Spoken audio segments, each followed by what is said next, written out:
Hello friends, তোমরা সবাই কেমন আছো? কমেন্ট করে অবশ্যই জানাবে। তো put your head on my shoulder drummer episode 14। গল্পের শুরুতেই আমরা দেখি এক মিষ্টি দুষ্টু মুহূর্ত। মোমো আজ যেন এক অন্য মেজাজে। গুওয়েকে ভয় দেখানোর ছলে সে ধীরে ধীরে তার কাছে এগিয়ে আসে, আর গুওয়ের চোখে মুখে ফুটে ওঠে এক অদ্ভুত অস্থিরতা।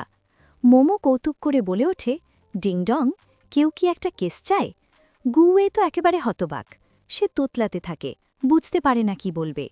মোমো আরও একটু সাহস সঞ্চয় করে গুওয়েইয়ের একেবারে কাছে গিয়ে বলে, লজ্জা পেও না, কামন। গুওয়েই নিজেকে সামলাতে না পেরে সোফার পেছনে লুকিয়ে পড়ার চেষ্টা করে, কিন্তু মোমো নাছোড়বান্ধা। সে গুওয়েইয়ের অত্যন্ত কাছে ঘেঁষে ফিসফিস করে বলে, আমি যদি না যাই তুমি কি করবে? গুওয়েইয়ের উত্তর ছিল সোজাসাপটা, তাহলে আমিই তোমাকে কিস করব। কথার ভাঁজে মোমো হঠাৎ করেই অতীতের সেই মাতাল রাতের প্রসঙ্গ টেনে আনে। সে বলে, এতে নতুন কি? মাতাল অবস্থায় তো তুমি আগেই এটা করেছ। ব্যাস, সত্যটা বলে ফেলে মোমো নিজেই লজ্জায় লাল হয়ে যায় এবং পরিস্থিতি সামাল দিতে দৌড়ে নিজের ঘরে চলে যায়। কিন্তু গুওয়েইয়ের মনে এক গভীর চিন্তার ঝড় তুলে দিয়ে যায় সে। সত্যিই কি সেদিন সে নিয়ন্ত্রণ হারিয়েছিল? গুওয়েইয়ের মনে পড়ে জন্মদিনের সেই রাতের কথা, কিন্তু স্মৃতির পাতাগুলো বড়ই ঝাপসা। সে কি সত্যিই মোমোকে কিস করেছিল? এই প্রশ্নটাই তাকে কুড়ে কুড়ে খেতে থাকে। পরের দৃশ্যে আমরা দেখি মোমো যখন অফিসের জন্য বেরোচ্ছে, গুওয়েই তাকে রেকর্ড করে রাখার কথা বলে। এতে মোমো রেগে গিয়ে ফ্রিজ ভর্তি ড্রিঙ্কস নিয়ে আসে। তার উদ্দেশ্য পরিষ্কার, গুওয়েইকে আবার সেই মাতাল অবস্থায় ফিরিয়ে নিয়ে সত্যটা যাচাই করা। অনিচ্ছা সত্ত্বেও গুওয়েইকে সেই ড্রিঙ্কস পান করতে হয়, আর তারপর এক মায়াবী আবেশে দুজনে খুব কাছাকাছি চলে আসে। শ্বাসরুদ্ধকর সেই মুহূর্ত। গুওয়েই যখন নেশাতুর চোখে মোমোর দিকে তাকিয়ে সত্যিটা স্বীকার করে এবং আবার কিস করার জন্য এগিয়ে যায়, ঠিক তখনই মোমো তাকে থামিয়ে দেয়।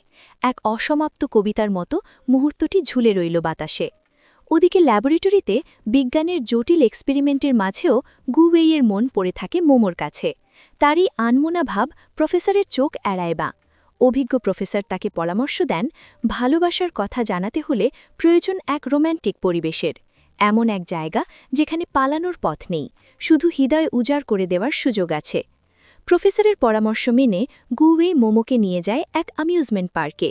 মোমো ভাবছিল হয়তো কোনো রোলার কোস্টারের উত্তেজনা অপেক্ষা করছে, কিন্তু গুওয়েইয়ের পছন্দ সেই ছোটদের বাম্পার কার। মোমোর বিরক্তি আর গুওয়েইয়ের সরলতা সব মিলিয়ে এক অদ্ভুত পরিস্থিতির সৃষ্টি হয়। ক্যারোসেলের আলো আধারিতে গুওয়েই কিছু একটা বলতে চায়, তার হৃদয়ের কথা ঠোঁটের ডগ পর্যন্ত এসেও বারবার আটকে যায়। কখনো কোলাহল, কখনো বা ফোনের রিংটোন, ভাগ্য যেন আজ তাদের সহায় ছিল না।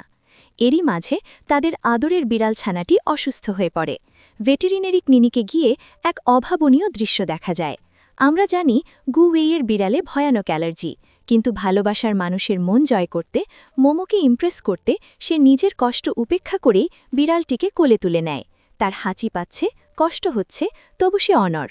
ভালোবাসার জন্যে মানুষ কত কিছুই না সহ্য করে, তাই না? দিন শেষে ক্লান্ত মোমো সোফাতেই টিভি দেখতে দেখতে ঘুমিয়ে পড়ে। গুওয়েই পরম মমতায় তাকে কোলে তুলে বিছানায় শুয়ে দেয়। কিন্তু বিধিবাম, গুওয়েইয়ের হাতটি আটকে যায় মোমোর মাথার নিচে। হাত অসাড় হয়ে আসে, ব্যথা করে, তবু সে নড়ে না। মোমোর শান্ত ঘুমের ব্যাঘাত ঘটাতে চায় না সে। তার চোখে তখন শুধুই মুগ্ধতা। মোমোর মুখের দিকে তাকিয়ে সে নীরবে ভালোবাসার গভীরতা অনুভব করতে থাকে। অনেকক্ষণ পর মোমো পাশ ফিরলে গুওয়েই হাতটা মুক্ত করে, কিন্তু ততক্ষণে তার হাত অবশ হয়ে গেছে। তবুও মোমোর যাতে ঠান্ডা না লাগে তাই সযত্নে তাকে চাদর দিয়ে ঢেকে দেয় সে। পরদিন সকাল, এক স্নিগ্ধ রোদমাখা সকালে গুওয়েই রান্নাঘরে ব্যস্ত। সে বানাচ্ছে মোমো প্রিয় রাইস নুডলস, যার তীব্র গন্ধ সে একদম সহ্য করতে পারে না। নাকে ক্লিপ লাগিয়ে নিজের বিরক্তি চেপে রেখে সে শুধু মোমোর খুশির জন্যে এইটুকু করছে। মোমো অবাক হয়ে দেখে। গুওয়েই তাকে বলে, আমি অপেক্ষা করছি তুমি কখন শেষ করবে, যাতে আমি বাটিটা ধুতে পারি। কিন্তু মোমোর বুঝতে বাকি থাকে না যে গুওয়েই আসলে থের সঙ্গ চাইছে। খাবারের টেবিলে বসে মোমো আর নিজেকে আটকে রাখতে পারল না। সে সরাসরি গুওয়েইয়ের চোখের দিকে তাকিয়ে সেই অমোঘ প্রশ্নটি করে বসে, গুওয়েই, তুমি কি আমাকে পছন্দ করো? এক নিস্তব্ধতা নেমে আসে। উত্তরের অপেক্ষায় দুলতে থাকে তাদের ভাগ্য। গুওয়েই কি পারবে আজ তার মনের কথা স্বীকার করতে, নাকি আবারও কোনো ভুল বোঝাবুঝি হবে? জানতে হলে আমাদের অপেক্ষা করতে হবে পরবর্তী অধ্যায়ের জন্যে।